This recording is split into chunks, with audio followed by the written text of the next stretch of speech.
We'll start with you.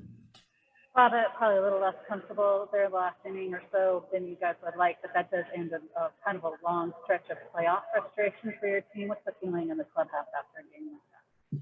We won. That's all that matters. Wasn't comfortable, but we did just enough offensively to win, and Bassett was terrific.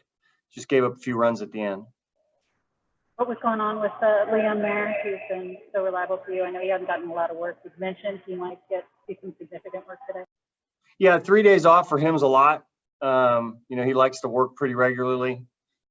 6 outs is a lot, but he's our best pitcher. And with the 3-batter minimum, sometimes that comes into play on what you're thinking. It's the middle of their order. Grandal certainly makes it a different game than they made him work in the last inning. So, Jake came in, finished it off. But, even though he threw, 50 pitches today, I guarantee he's available tomorrow, at least for an inning. Steve Berman. Bob, what'd you think of that catch by Canna in the 3rd inning, and how important was that for Bassett to get into a rhythm? Yeah, momentum changer there.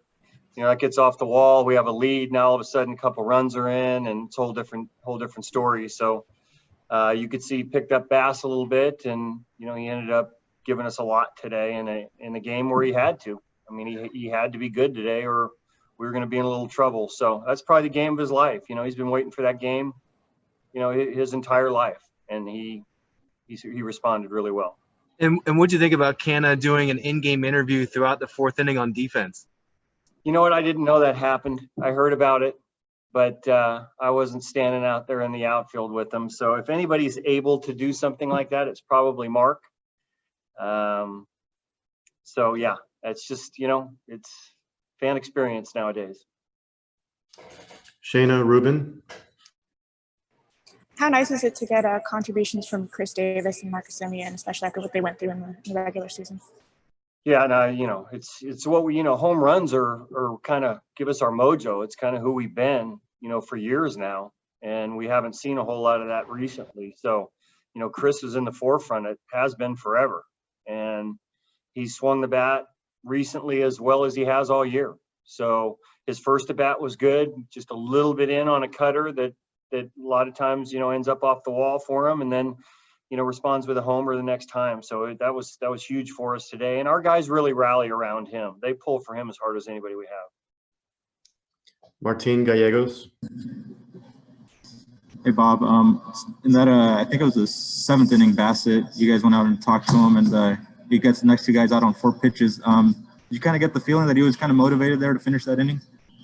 He's motivated the whole game. I mean, not only was he motivated when he was pitching, but he was motivated on the bench when we were scoring runs. This was a game we had to win. So it brings out the best in guys that compete. He's one of our best competitors. Matt Kawahara. Hi, Bob. Have you guys made a decision on a starter for tomorrow? No, not yet. We're going to go down there and talk about it right now. Melissa Lockhart. When you made the decision to go ahead and keep Bassett in for the start of the 8th inning, would he have gone further than that first batter had he not given up a hit? No, you know what? I was going to give him out to out.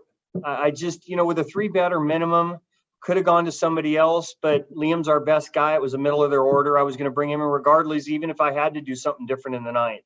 So Liam was going to pitch tonight. I wasn't going to sit around and wait for him to potentially have to come in even a tougher situation. Ron Krojcik. Bob, I know you said yesterday the White Sox record against lefties would factor into your decision. What are sort of the biggest considerations as you contemplate who to start tomorrow? We have a lot of analytics we look at. So we'll, based on what happened the other day and who's available and how we look at our bullpen, all those things will factor in. So, this will be a discussion here in a little bit. Susan Slusser. Kind of looks like he was kind of stretching his shoulder and tugging at his shoulder a little bit after hitting the wall. Is he 100% okay after that? Yeah, he's fine. Okay. And growing up in the Bay Area, I'm sure you saw replays of Joe Ruby's catch in the 72 World Series. That was exactly what I thought when he caught that ball. Because it's almost identical play. Just a different wall. This one's padded. I don't think the wall was padded back then.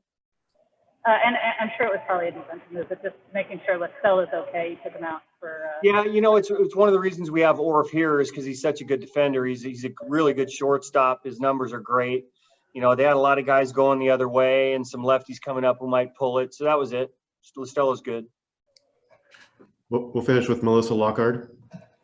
You moved Matt Olson down in the order, and even though it was technically an error, he hit that ball hard to get you going in the first inning. Was that a good at bat for him? It was a great at bat. I moved just because of lefty. He's hit 5th or 6th at times this year.